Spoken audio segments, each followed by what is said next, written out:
From Fox 55 Sports, this is The Locker Room. And we hit the field like all day like all night like.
And with that, we say hello and welcome inside the locker room for our first football locker room of the year alongside my man, Peter Hood. My name's Justin Prince. Thanks for making us a part of your Friday night, Pete.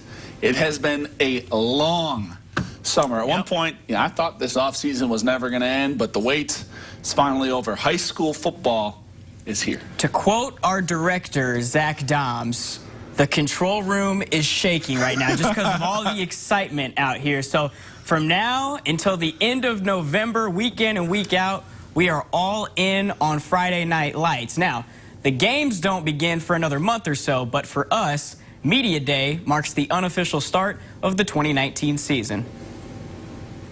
Lights, camera, action. The boys of fall are back. 40 teams were in attendance at the Coliseum on Friday.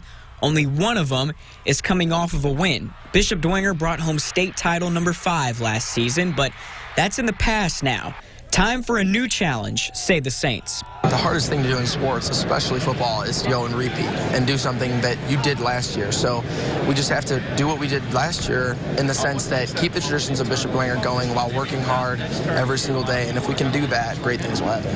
Yeah, so you can come off of winning a state championship 2 different ways. You can either come off high on life and just enjoy the moment, or you can get back to work and keep grinding, and we've got back to grinding, and I think we should be ready to go. Yeah, Dwenger's the defending state champ, but they also hold the distinction of being the only team to beat Angola over the last 2 years. The Hornets have strung together back-to-back undefeated regular seasons, and now they're looking for a three-peat in the NECC. We don't really look at that past seasons. We just look at it year by year, So this year it's just another year, work hard and just focus on that.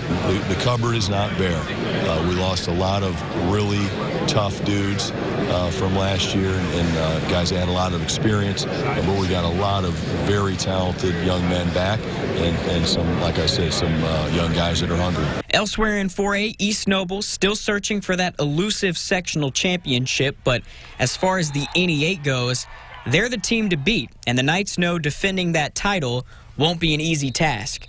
Since the NE8 formed, I don't think it's been as good a conference as it could have been, and I think there's been a top half and a lower half, and this year I think the two halves are combining really well, and I really think that it's going to be fun. It's going to be, you're going to have to play all 4 quarters on Friday night. You just got to know that every game's a battle. You can't take games off. Like somebody with a 0-3 record, you still got to play your best. What do you feel like it's going to take to be able to defend that title this year? It's going to take everything. Confidence is loaded this year. Same can be said for the ACAC, where Adams Central has been top dog for the last 2 years. Now, No pun intended, the Jets are trying to rebuild on the fly after losing a talented group of 17 seniors. I mean, it's a lot of learning to do. We lost a great group of guys, and there's young kids that need to step up and show up to practice and learn what they're supposed to do. And I think the coaches still expect a lot out of us this year. You know, it's just older guys' jobs to get the younger kids to buy into it and work for it. Just got to be a leader. All the seniors got to lead them. They've seen like the big games that we've been in, so they know like what it takes, but they're just gonna have to step up and do the jobs. That AC team was pretty good, and you don't have to tell Southwood. The previously unbeaten Knights took a 38-0 thumping at the hands of the Jets in sectionals. Dave Snyder is hoping his guys learned from that experience. That excuse of being young, it doesn't exist anymore, you know. So, you know, these kids all, you know, played a lot of sophomores last year. Now they're juniors. So, you know, they've got to come out and prove it again. Last year we went into the year, we didn't expect to go 11-1, but this year I think we don't expect anything less than that. So we expect to win. We expect to get as far as we did last year and maybe even further. And that is the goal of every team we talk to on Friday. Is it August 23rd yet?